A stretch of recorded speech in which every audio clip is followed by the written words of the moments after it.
વાલા હરિભક્તોને મારા જય સ્વામિનારાયણ। તો ચાલો મિત્રો, આપણે આ વિડીયોમાં વાત કરીશું બાળ દિન, બાળકોની ભક્તિ અને ભાવનાનું પાવન પ્રદર્શન। બીએપીએસ સંપ્રદાયમાં બાળકો માટે ભક્તિ, સેવા અને સંસ્કારના ભાવને ઉજાગર કરતો આ એક દિવસ છે, બાળ દિવસ।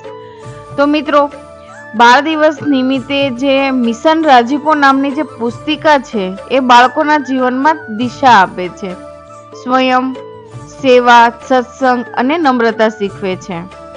નાના ભક્તો દ્વારા તૈયાર કરેલ આ સુંદર સજાવટ આપણને એ બતાવે છે કે ભક્તિથી ભગવાનને રાજી કરી શકાય છે। તો મિત્રો, બાળ દિન એ ફક્ત ઉત્સવ નથી પણ ભગવાન સુધી પહોંચવાનું એક ઉદાહરણ છે, એક સાચું મિશન છે। તો મિત્રો, આ વિડીયો ગમ્યો હોય તો લાઈક કરો, શેર કરો અને કમેન્ટ બોક્સમાં જય સ્વામિનારાયણ લખવાનું ના ભૂલતા। ભજન નો ભરોસો બસ સ્વામી ને ભરોસે।